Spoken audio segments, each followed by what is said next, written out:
Hello everyone, Assalamu alaikum. This is me Refa Tasnia. Welcome to a new video of ahrlearninghome Learning Home. Today I'm going to discuss with you about water pollution. So let's get started. At first you open your book at page 21. Here at first you can see there is written the definition of water pollution. Let's read it. Water pollution is the addition of harmful substances to water. Water pollution is harmful for living things. Okay? এখানে water pollution কি বা water pollution বলতে আমরা কি বুঝি সেটা বোঝানো হয়েছে। তো দেখো, ওয়াটার পলিউশন সম্পর্কে জানতে হলে বা ওয়াটার পলিউশন কি সেটা বুঝতে হলে আগে আমাদের জানতে হবে যে পলিউশন কি। ওকে, পলিউশন হচ্ছে আমাদের যে ন্যাচারাল এনভায়রনমেন্ট রয়েছে, যখন এই ন্যাচারাল এনভায়রনমেন্টে কোনো হার্মফুল সাবস্টেন্স অ্যাড হয় সেটাকে আমরা পলিউশন বা এনভায়রনমেন্টাল পলিউশন বলে থাকি। আর এই ওয়াটার পলিউশনও কিন্তু এক ধরনের এনভায়রনমেন্টাল পলিউশন। যখন বিভিন্ন রকমের ওয়াটার সোর্সেসে হার্মফুল সাবস্টেন্স অ্যাড হয় সেটাকে আমরা ওয়াটার পলিউশন বলে থাকি। এবং এই ওয়াটার পলিউশন কিন্তু শুধুমাত্র মানুষের জন্যই নয়, সকল ধরনের জীবের জন্যই অনেক বেশি ক্ষতিকর এবং হার্মফুল। কিন্তু কেন ওয়াটার পলিউশনটা লিভিং থিংসের জন্য হার্মফুল সেটা আমরা একটু পরে জানবো। তার আগে চলো জেনে নিই what are the causes of water pollution. Water pollution is mainly caused by human activity. Water pollution caused by insecticide in agriculture, wastewater and chemicals from factories and waste and trash from households. Besides, bathing cattle and washing clothes in the river or pond also caused water pollution. Okay, মূলত এখানে water মানে কি কারণে water পলিউশনটা হয়ে থাকে সেটা describe করা হয়েছে। তো মেইনলি কিন্তু হিউম্যান অ্যাক্টিভিটি অর্থাৎ মানুষের বিভিন্ন ধরনের যে কাজগুলো করে থাকে তার ফলেই এই ওয়াটার পলিউশনটা হয়ে থাকে। যেমন ধরো, আমরা কিন্তু অনেকেই দেখে থাকবো যে এগ্রিকালচারে কিন্তু ইনসেকটিসাইড ইউজ করা হয়। এখন কোয়েশ্চেন হচ্ছে যে এই ইনসেকটিসাইডটা আবার কী জিনিস? এটা হচ্ছে এক ধরনের কেমিক্যাল যেটা প্ল্যান্টসে ইউজ করা হয় যাতে সে প্ল্যান্টসে কোনো রকমের পোকা না ধরে, ঠিক আছে? এবং এই ইনসেকটিসাইডকে কিন্তু পেস্টিসাইডও বলা হয়ে থাকে। এখন যখন আমরা এগ্রিকালচারে এক্সেসিভ ইনসেকটিসাইড ইউজ করব তখন কি হবে? তখন ওয়াটার পলিউশন ঘটবে। কিভাবে? যেমন ধরো, যখন আমরা এগ্রিকালচারে ইনসেকটিসাইড ইউজ করব তখন কি হবে? সেই ল্যান্ডটা মানে যেখানে আমরা ইনসেকটিসাইডটা ইউজ করছি সেই ল্যান্ডটা কিন্তু পলিউটেড হয়ে যাবে। তারপর কি হবে? যখন বৃষ্টি হবে তখন বৃষ্টির যে পানিটুকু ওই পলিউটেড ল্যান্ডের উপর পড়বে সেই পানিটাও কিন্তু ওই পলিউটেড ল্যান্ডের সাথে মিশে পলিউটেড হয়ে যাবে। এবং পরবর্তীতে যখন সেই পলিউটেড পানিটা আবার কোনো পন্ড বা ক্যানেলে গড়িয়ে পড়বে তখন কিন্তু সেই পন্ড বা ক্যানেলটাও পলিউটেড হয়ে যাবে। এভাবেই ইনসেকটিসাইড মানে এগ্রিকালচারে এক্সেসিভ ইনসেকটিসাইড ইউজ করার মাধ্যমে কিন্তু ওয়াটার পলিউশন ঘটে থাকে। এছাড়াও আমরা দেখে থাকি যে বিভিন্ন যে ফ্যাক্টরিজগুলো রয়েছে সে ফ্যাক্টরিজগুলো কিন্তু কি করে যে তাদের যে কারখানা আছে মানে কারখানা তারা যেই ওয়েস্ট থাকে, ওয়েস্ট ম্যাটেরিয়ালসগুলো থাকে, তারা কিন্তু সেটা পানিতে ডিসপোজ করে বা পানিতে তারা ফেলে দেয়। ফলে কি হয়? এর মাধ্যমে ওয়াটার পলিউশন ঘটে। আবার আমাদের যে হাউস হোল্ড ট্র্যাশেস অ্যান্ড ওয়েস্ট রয়েছে সেগুলো সাধারণত এই ওয়াটার সোর্সেসের আশপাশেই ফেলা হয়ে থাকে, ফলে ওয়াটার পলিউশন ঘটে। ওয়াটার পলিউশনের আরেকটা রিজন হচ্ছে bathing cattle and washing clothes in the river or pond. অর্থাৎ ক্যাটল মানে কি? ক্যাটল মানে হচ্ছে গৃহপালিত পশু বা ডোমেস্টিক অ্যানিমালস। ওকে, তো ক্যাটল যেমন ধরো কাউ, গট, এই ধরনের অ্যানিমালসদেরকে কিন্তু সাধারণত পুকুর বা নদীতে গোসল করানো হয়। ফলে কি হয়? তাদের বডিতে যে ডাস্ট থাকে সেটা পানির সাথে মিশে যায় এবং পানিটা পলিউটেড হয়ে যায়। পাশাপাশি তোমরা দেখে থাকবে যে গ্রামে সাধারণত পুকুরের ধারে কিন্তু কি কাপড় ধোয়া হয়, তাই না? তো এটাও কিন্তু ওয়াটার পলিউশনের একটা কারণ।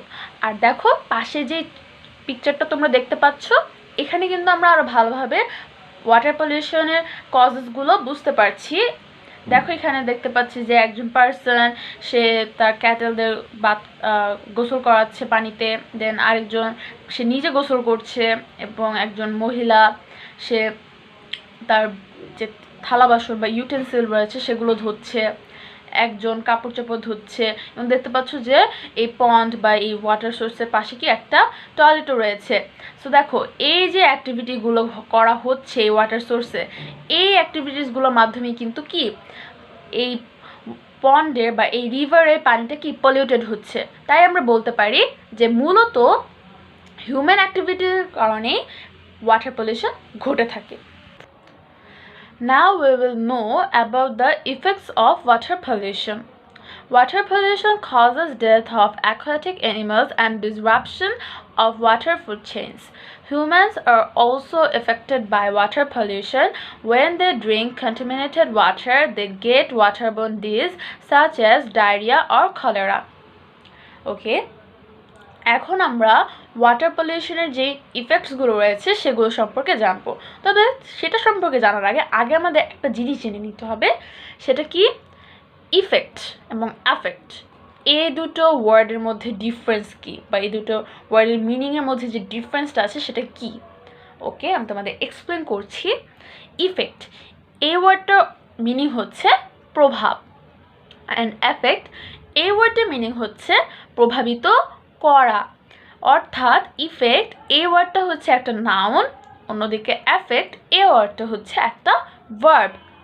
এটাই মেনলি ইফেক্ট আর অ্যাফেক্টের মধ্যে ডিফারেন্স। ওকে, তো দেখো ইফেক্টস অফ ওয়াটার পলিউশন মানে তার মানে কি বোঝাচ্ছে যে ওয়াটার পলিউশনের মাধ্যমে আমরা আমাদের দৈনন্দিন জীবনে কি কি প্রভাব দেখতে পাই বা ইফেক্টস দেখতে পাই সেটা আমরা এখান থেকে জানবো। ফার্স্টলি আমরা দেখতে পাচ্ছি যে ওয়াটার পলিউশনের মাধ্যমে যেই অ্যাকোয়াটিক অ্যানিমালসগুলো রয়েছে তারা কি মারা যাচ্ছে। এখন অ্যাকোয়াটিক অ্যানিমালস মানে কি? অ্যাকোয়াটিক অ্যানিমালস মানে জলজ প্রাণী, ঠিক আছে? জলজ প্রাণী মানে যেসব প্রাণীরা পানিতে বসবাস করে তাদেরকে জলজ প্রাণী বলা হয়ে থাকে। এবং আরেকটা যে ইফেক্ট হচ্ছে ওয়াটার পলিউশনের, সেটা disruption of water food chain. Disruption মানে ভাঙন, আর ওয়াটার ফুড চেইন কি সেটা জানার আগে আমাদের জানতে হবে ফুড চেইন কি। যদিও এটা তোমাদের টেক্সট বুকে চ্যাপ্টার 1-এ ডিসক্রাইব করা আছে, তবুও আমি তোমাদের ব্রিফলি বলছি। আমি তোমাদের একটা এক্সাম্পল দিই। ধরো গ্রাস, ঠিক আছে? এই গ্রাসটাকে কে খাবে? এই গ্রাসটাকে খাবে গ্রাস হপার, অর্থাৎ ঘাসফড়িং। আবার এই ঘাসফড়িংকে কে খাবে? ব্যাং বা ফ্রগ। আর এই ফ্রগকে খাবে স্নেক, স্নেককে খাবে ইগল, রাইট? তো দেখো এখানে কি গ্রাস বা প্ল্যান্টস থেকে গ্রাস হপার থেকে ফ্রগ, ফ্রগ থেকে স্নেক, স্নেক থেকে ইগল। এই যে একটা চার্টের মাধ্যমে যে এনার্জিটা প্ল্যান্টস থেকে অ্যানিমালসের মাধ্যমে ফ্লো হলো, এটাকেই ফুড চেইন বলা হয়ে থাকে। আমরা চ্যাপ্টার 1-এ এই সম্পর্কে আরও বেশি ডিটেলসে জানবো। আর ওয়াটার ফুড চেইন মানে হচ্ছে যে সকল জলজ প্রাণী বা অ্যাকোয়াটিক অ্যানিমালস দ্বারা গঠিত যে ফুড চেইনটা, সেটাকে ওয়াটার ফুড চেইন বলা হয়। যেমন ধরো আমি তোমাদের একটা এক্সাম্পল দেই। বিভিন্ন ধরনের ওয়াটার সোর্সে যেই অ্যাকোয়াটিক ইনসেক্টস বা অ্যাকোয়াটিক প্ল্যান্টসগুলো থাকে, যেমন শ্যাওলা, এই ধরনের যে ফুড রয়েছে সেটা কে গ্রহণ করে? ছোট ছোট মাছেরা, রাইট? ছোট ছোট মাছেরা সাধারণত অ্যাকোয়াটিক ইনসেক্টস বা অ্যাকোয়াটিক প্ল্যান্টস খেয়ে থাকে। আবার এই ছোট মাছদেরকে কে খাবে? যারা লার্জ ফিশ আছে তারা খাবে, তাই না? তো এইভাবে কিন্তু ওয়াটার ফুড চেইনটা হয়ে থাকে। তো কি হয়, এই ওয়াটার পলিউশনের মাধ্যমে কিন্তু এই ওয়াটার ফুড চেইনেও একটা ডিসরাপশন দেখা দেয়। যেমন ধরো এই যে আমি একটা এক্সাম্পল দিলাম যে অ্যাকোয়াটিক প্ল্যান্টস বা অ্যাকোয়াটিক ইনসেক্ট খাবে একটা ছোটো মাছ, ছোটো মাছটাকে খাবে বড় মাছ। এখন যদি ধরো ছোটো মাছটা ওয়াটার পলিউশনের কারণে মারা গেল, তাহলে কি হবে? যে বড় মাছ সে তো ছোটো মাছকে খায়, সে তো আর অ্যাকোয়াটিক প্ল্যান্টস বা অ্যাকোয়াটিক ইনসেক্টসকে খেতে পারবে না। তাহলে কি হবে? তারও কি যে খাদ্যের যে যোগানটা সেটা কি শেষ হয়ে যাবে, বা তখন কি সে আর খাবার পাবে না, ফলে কি সে বড় মাছটা মারা যাবে। সো এরকমই ওয়াটার পলিউশনের মাধ্যমে কিন্তু ওয়াটার ফুড চেইনে একটা ডিসরাপশন ঘটে। আর ওয়াটার পলিউশনের মাধ্যমে যে শুধু অ্যাকোয়াটিক অ্যানিমালসরাই অ্যাফেক্টেড হয় তা কিন্তু নয়, ওয়াটার পলিউশনের মাধ্যমে হিউম্যানসরাও কিন্তু নানাভাবে অ্যাফেক্টেড হয়। যেমন ধরো, যখন আমরা পলিউটেড ওয়াটার ড্রিঙ্ক করি, তখন ড্রিঙ্ক করবো মানে যদি করি, দেন কি হবে, আমরা বিভিন্ন রকমের ওয়াটারবোর্ন ডিজিজ বা পানিবাহিত রোগে আক্রান্ত হব, যেমন ডায়রিয়া বা কলেরা। সো অবভিয়াসলি আমাদেরকে কিন্তু এই ওয়াটার পলিউশনটা প্রিভেন্ট করতে হবে। কিন্তু কিভাবে? We will know about this from this para. We can prevent water pollution by reducing the use of pesticides and chemical fertilizers in agriculture. We should not throw chemicals and oils down the sink drain or the toilet.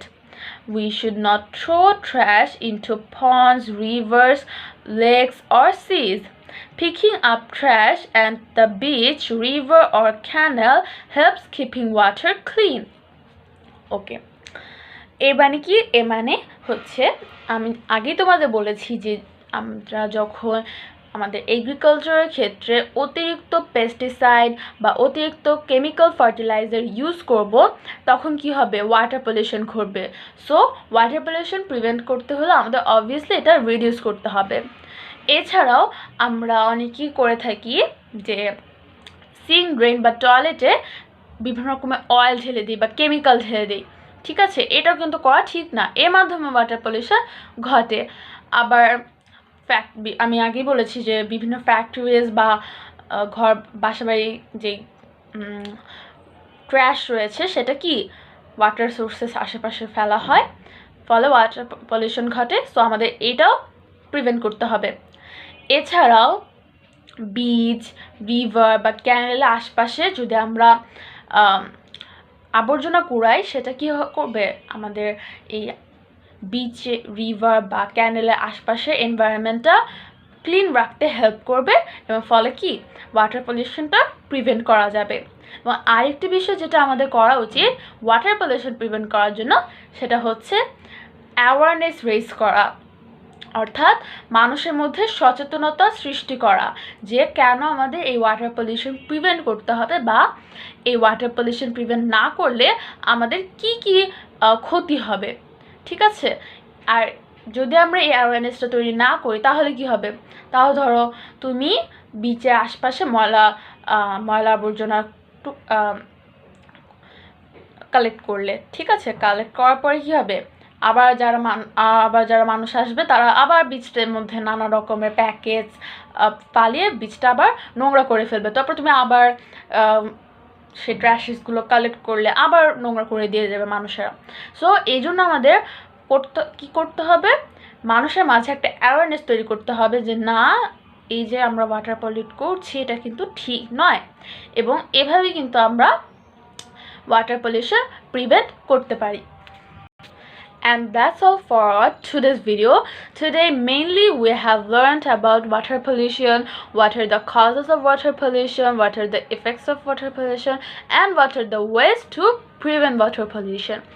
I hope you have understood today's topic clearly, but still if you have any question you can ask me in the comment section. I will try my best to answer your question.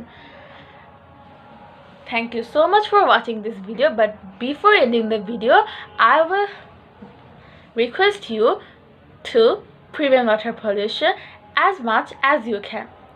So thank you, bye bye, assalamu alaikum.